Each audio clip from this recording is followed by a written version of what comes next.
to change that in three perspectives or three major areas. One is the economic area. We have definitely to deep dive into the present economic infrastructure and thinking. We have to rethink the world we are creating on the economic side, because the inequality of the economic developments are present all over the world, and it's leading to social unrest and disparity. We have to rethink our social society, the social infrastructure we are providing to each other. And I'm very grateful and I really appreciate, Father Sebastian, what you do with Don Bosco and Moran, because that's what you're working at, providing a social change. And we have to work on the environment, or better, understand the environment and protect the environment, to develop a new way to handle the world we are living in. Because if we don't, we can't breathe. I can't breathe, we can't breathe. If we don't take care about these three focal points, the social developments, the economic developments, and the environmental developments. Here, behind these three circles, there are our tasks. And where the matches sustainability, it's not a buzzword, it's a need. So, where is it happening? Well, 50% of the global population are already living in cities. 90% of the future growth of the population will happen in these cities. 80% of the global CO2 production is provided or done by the cities.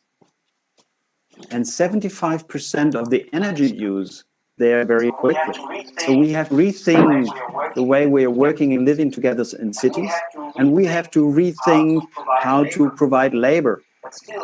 But still, the growth will happen there. Delhi is now with 28 million people, and 2030 that will have 38 million people. Tokyo is the only city actually from the mega cities which is decreasing. It's going down from 37 million to 36 million. But that's due to the aging there. But Shanghai is moving up, Cairo is moving up, Mumbai is moving up, Mexico City is moving up, and Bangalore as well. So if we want to change the world, and if we want to recreate the world, that's where we have to start. So let's have a look at the economics. You see the figures on the right-hand side? This is the unemployment rate in India. And it's probably growing even more at the moment. It's an exponential growth we see there.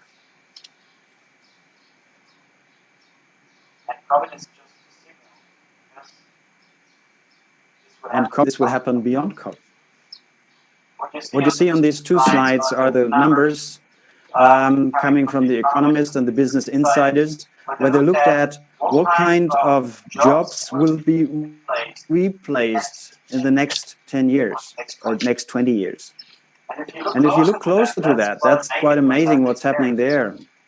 So you see accountants and auditors, there will be a decrease. Basically, all the jobs will be automated by AI. The retail salesperson, the technical writers, the real estate agents, I'll go to the other side, the construction work, the cleaning, food preparation. All these jobs are at risk. And as VM Thomas yesterday said, we are not teaching and training and facilitating for certain jobs anymore. It's about lifelong learning. So if we want to tackle the economy on a sustainable way, we have to prepare our students to be prepared to change jobs or to prepare for totally new jobs. Who thought 10 years ago that app programming might be a job? Maybe. Nowadays we think, a drone pilot, this is not a job. Let's wait, in 5 years' time, we will have trained drone pilots. Who thought 20 years ago about having 3D printers? Well, we have them now, and they're printing actually buildings already. So there's a huge change in the workforce happening. And this will be growing exponentially. It's not going to stick. It will not develop incremental. No, it will develop exponentially.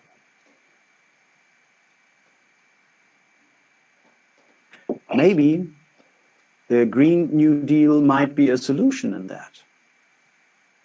And I just saw yesterday in the papers, you see that in the middle, Amazon launched yesterday a 2 billion venture capital fund to invest into clean energy. 2 billion. Actually, you can apply there. If you have any ideas on that, go for it. So there's a job engine actually running on this side. Then we see on the right-hand side the EU. The EU formally adopted the Green Investment Roadmap. They will spend over $500 billion or euros into green development. There are huge job opportunities coming up there. And on the left-hand side, you see up till 2050 that jobs created, this is the estimate, will be 52 million in the green sector. And the job lost on the other side will be around 27 million. So in the fossil fuel area. So there's a huge opportunity for us. So we can start to breathe again. And we have to manage the unknown. The careers of the future do not yet exist. And education has to shift. And I already heard from you, Father Sebastian, that you are on the way on that. And I think this is the only way we can go. If we don't, we just educate new accountants, and that won't help in the future. Not